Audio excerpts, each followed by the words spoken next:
What's up, farming family? How y'all doing today? Today, we are going to be talking about the Supercourt series from Chorus. They've got the EX, which is elongated, the HX, which is a hybrid, and the SX, which is the standard slash wide body shape. I have a discount code for this company. It's Farmer. If you use that at checkout, you will get 10% off. I do want to talk about these paddles in a decent amount of detail compared to the other paddles that Chorus currently has to offer. These are going to be the paddles that I will constantly reference more than other paddles in this video. But yeah, let's get into this, y'all. I hope you've been doing good. So the first thing I want to talk about as a whole with these paddles is the pop.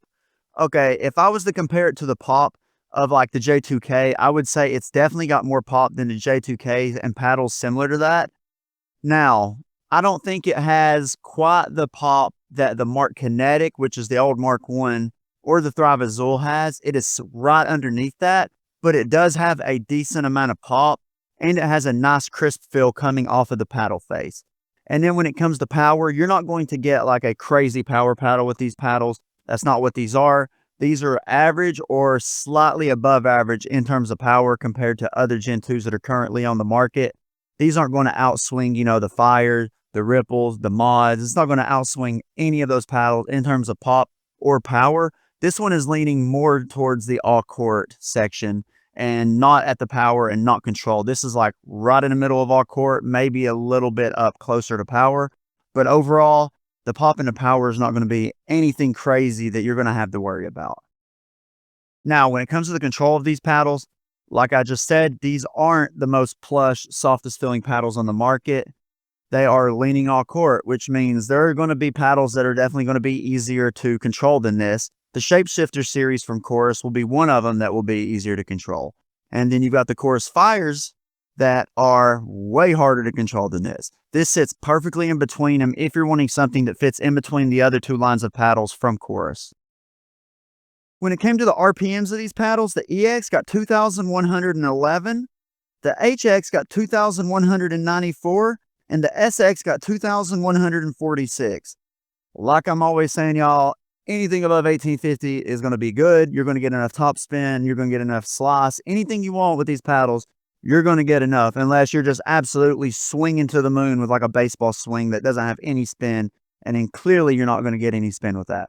But yeah, let's just go to the next section because most of these paddles in the modern, day pickleball have good spin. When it came to the swing weight, the EX had 115 swing weight, the HX had 113 swing weight, and the SX had 108 swing weight.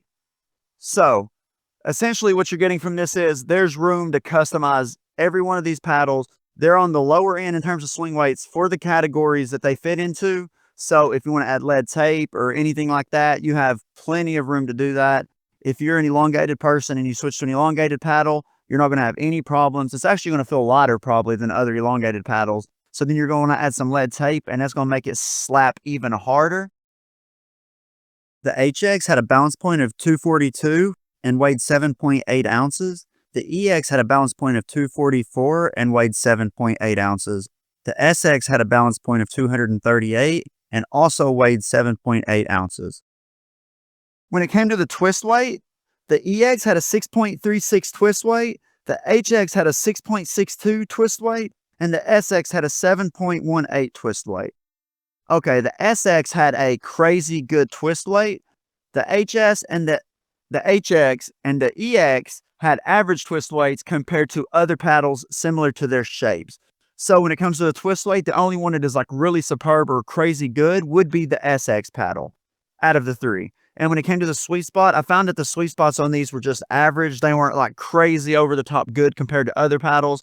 And they weren't like subpar or bad, compared to like edgeless paddles and stuff like that. The sweet spot's going to do what you need it to do. And there's room for customization. So the sweet spot's just going to broaden up and get bigger when you add that lead tape to it.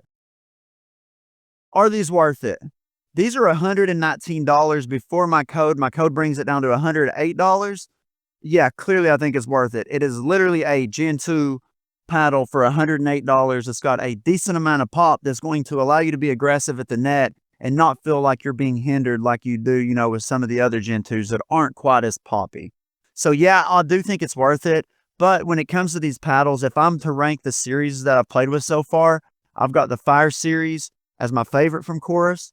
Then I've got the Shapeshifters coming next, and then the Supercourts. That's not saying the Supercourts are bad by any means. I just like the other two series a lot, like a lot. But yeah, if you've played with any of these Supercourts, slap it down below. Let me know what you think in the comment section. Oh, and before I forget, you know how they've got the brown Supercourts and some people see them as like off-putting? Bro, they are coming out with a blue version. It's called Tronic. It looks sick. That's the one I would get straight up. But yeah, I hope y'all are doing good. Y'all are staying safe, going out and getting exercise. It's going to start warming up here soon, so y'all better get outside, get some of the sun. But yeah, drink plenty of water, y'all. Peace.